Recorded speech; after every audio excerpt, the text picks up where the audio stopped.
No, that is correct. And I'm not going to lie to you, Dominique. I was so hoping you would get this wrong because of all the reasons you just described, that it does fall directly in your wheelhouse. But you're right. Prescott had 3, Mahomes and Josh Allen with 2 apiece. Let's talk about Dak's Cowboys because, frankly, it's been just an awful season, and this was a huge part of it. Dak Prescott lost for the year after suffering the compound ankle fracture on a scramble week 5 against the Giants. The Cowboys are 3-9. They're last in the NFC East. They have a 67% chance to finish with a top 5 pick in the draft. And the ultimate indignity, they were flexed out of a Sunday night game yesterday for week 15. The most televised team in the sport has been flexed out of a prime spot. All of that and more led Marcus Spears on NFL Live yesterday to say this. Dak Prescott should want out of Dallas.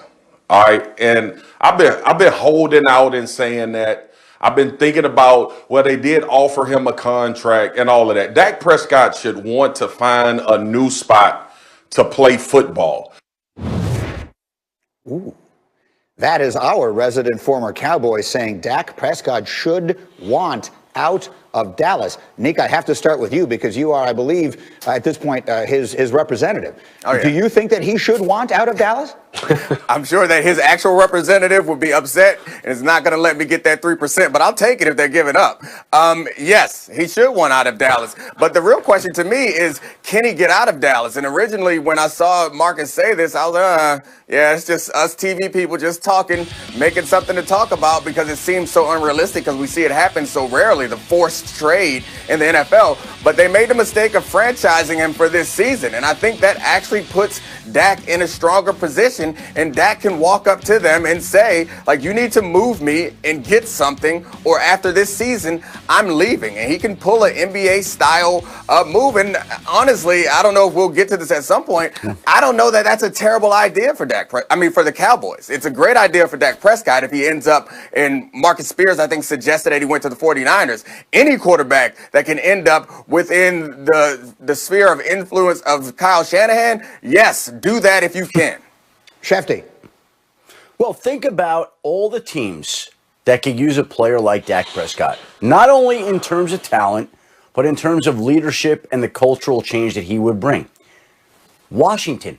How much would Washington pay to cripple its division rival and take its quarterback and trot out Dak Prescott? How about Chicago? How about Indianapolis? How about Tampa Bay as a successor to Tom Brady? How about New Orleans as a successor to Drew Brees? How about San Francisco? How about any one of these teams? And so the fact that there are so many options tells you that Dak Prescott has got an enormous amount of leverage because he can do that. He can say, okay, I'm not going to resign here after a year, so you might as well move on from me. There are a lot of different ways that he could play this out, that the Cowboys could play this out. By the way, during a pandemic, if the cap is going down, can they afford to franchise Dak Prescott to the tune of $37.8 million, $38 million, whatever it may be? This, right now, shapes up to me as the most fascinating storyline of the NFL offseason this offseason.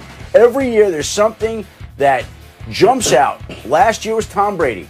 Right now, it looks like it could be Dak Prescott, even though he hasn't played in a while due to that injury.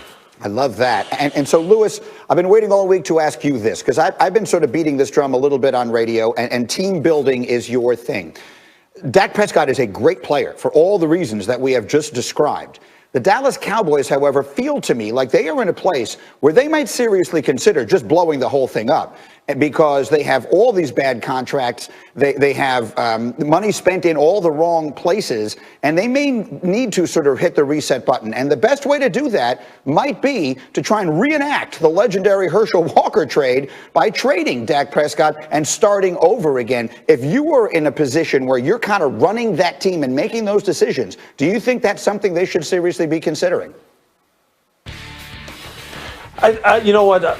It may cross my mind. The only problem is Dak Prescott is coming off of an injury, and I just don't know how other teams are going to view him long term in terms of minimizing risk, down the road, considering the kind of injury that he's coming off of. Look, if I'm the Dallas Cowboys, this is what I'm thinking about. Look, first of all, I'm trying to figure out in a down cap year, can I afford to, one, either franchise Dak, or two, is there enough money out there for me?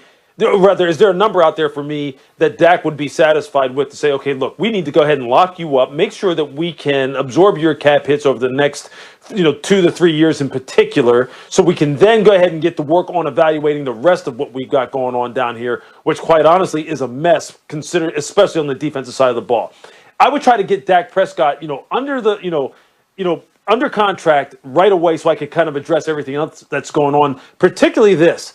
Look, on the defensive side, they better figure out whether or not it's a personnel issue or if it's a coaching issue with Mike Nolan heading up this defense, because it's historically kind of gross when you watch how they're playing. And you saw how they played just the other night against the Baltimore Ravens. That's just not acceptable. And that's just not a personnel issue. That is an overall schematic issue. That's just bad business right there. They got to figure out what's going on there.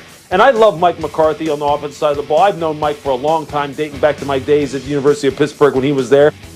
Figure out whether or not he is bringing the kind of innovation along with Kellen Moore to this offense that they were kind of thinking that they were going to get. So I would make sure that Dak is in the fold. We know that without him, this football team is markedly different on the field and off the field. I would get that taken care of, and I would quickly turn my attention to the rest of the mess that I have created, because that's where I think the bigger problem is, where they have made some serious miscalculations. And if you spin it all the way back to the beginning, the first mistake they made, Neek, and I feel like we have been talking about this for 2 years, was not taking care of the quarterback first. Mike Tannenbaum, to his credit, said that 2 years ago. They're starting at the end with all the other people they brought in, and they left this one, and Neek, very quickly. That, I think, ultimately is going to prove to be their undoing.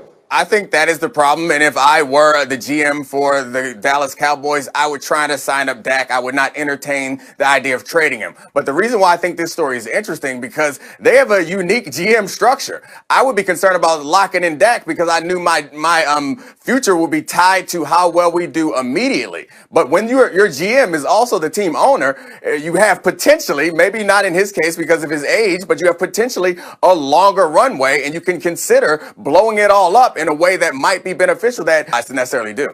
Schefter, quick final thought.